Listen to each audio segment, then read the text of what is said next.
രാഹുൽ മാങ്ങാണ്ടിക്കെതിരെ പരാതി കൊടുത്ത ഇരയായിട്ടുള്ള സ്ത്രീയുടെ ഭർത്താവായിട്ടുള്ള യുവമോർച്ചക്കാരനെതിരെ അച്ചടക്ക നടപടി സ്വീകരിച്ച് BJP.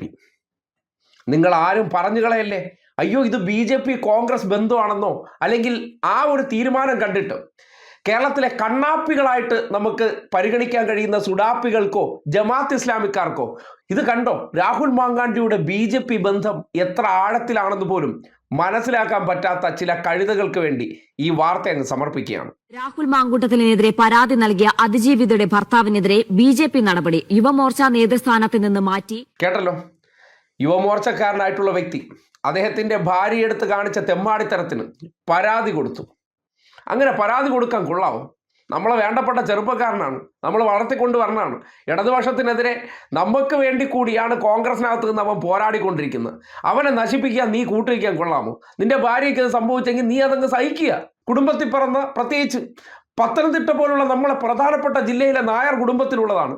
അവ ഇതൊക്കെ കാണിക്കുമ്പോൾ നീ അങ്ങ് സഹിക്കണ്ടേ? ഇതിനെയൊക്കെ കേസും ആയിട്ട് പോയി കഴിഞ്ഞാൽ നമുക്കങ്ങ് വിടാൻ പറ്റും. ആ നിലയ്ക്കാണ് ഇപ്പോൾ BJP നടപടി എടുത്തിരിക്കുന്നത്.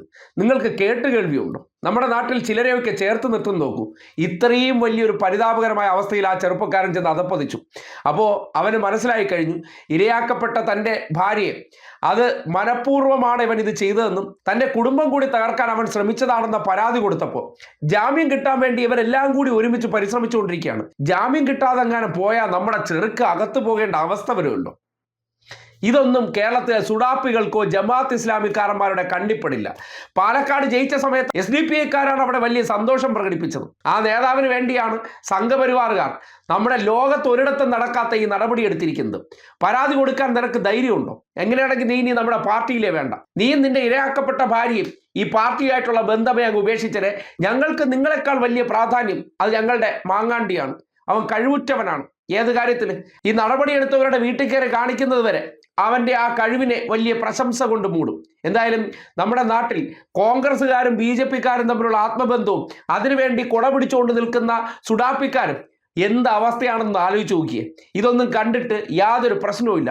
ഇങ്ങനെ സംഘപരിവാറുമായിട്ടൊക്കെ പരസ്യ ബന്ധം സൂക്ഷിക്കാൻ അവർക്ക് മാത്രമേ അർഹതയുള്ളൂ. ഇതൊക്കെ കണ്ട കുരു പൊട്ടാതെ അടങ്ങിയിരിക്കുകയും എന്നാൽ വേറെ എന്തെങ്കിലും ഒരു പരാമർശം വരുമ്പോൾ ഇതാ ന്യൂനപക്ഷ വർഗീയത എന്ന് പറഞ്ഞ് ചാടി വീഴുന്ന ഇവരൊക്കെ പരസ്യമായിട്ട് കേരളത്തിൽ BJP കോൺഗ്രസിൻ്റെ നീക്കുപോക്കുകൾ എങ്ങനെയാണ്? മാങ്ങാണ്ടിയെ പോലൊരു ക്രിമിനലിനെ, ഒരു യുവമോർച്ച നേതാവ് അദ്ദേഹത്തിൻ്റെ ജീവിതം തകർത്തതിൻ്റെ പേരിൽ പരാതി കൊടുത്തപ്പോൾ ഇങ്ങനെ നടപടി എടുത്തിട്ടുണ്ടെങ്കിൽ എത്രമാത്രം വേണ്ടപ്പെട്ടവരാണ് BJPക്ക് കോൺഗ്രസിലെ ചില യുവ നേതാക്കന്മാരെന്ന് നിങ്ങൾ തിരിച്ചറിയും. നാളുകളിൽ അവിടെ എത്തേണ്ടവരാണ്. ഞങ്ങളുടെ ഭാവി വാഗ്ദാനങ്ങളാണ്. അവിടെ പരിശീലിപ്പിച്ച് ഇങ്ങോട്ടേക്ക് റിക്രൂട്ട് ചെയ്ത് തരേണ്ട ചെറുപ്പക്കാരനാണ്. ആ ചെറുപ്പക്കാരൻ്റെ ഭാവി നീ നശിപ്പിക്കൂ. അങ്ങനെ നശിപ്പിക്കുമെങ്കിൽ നീ ഇനി പാർട്ടിയിൽ വേണ്ട. ഇമാതിരി നിലപാട് കേരളം പോലൊരു നാട്ടിൽ കോൺഗ്രസും BJPക്കാരും തമ്മിൽ എടുക്കുമ്പോൾ അത് വലിയ വാർത്തയല്ല, ചർച്ചയല്ല, വിവാദമല്ലെന്ന് പറഞ്ഞാൽ നിങ്ങൾ ആലോചിച്ച് നോക്കിയേ. ഈ നാട്ടിൽ നടക്കുന്ന ഒരു വലിയ കൂട്ടുകച്ചവടം ഏതൊക്കെ നിലയിലാണെന്ന് മനസ്സിലാക്കാൻ കഴിയുന്നവർക്ക് ഇതൊക്കെ കേട്ടും കണ്ടൊക്കെ വിലയിരുത്താം, മനസ്സിലാക്കാം.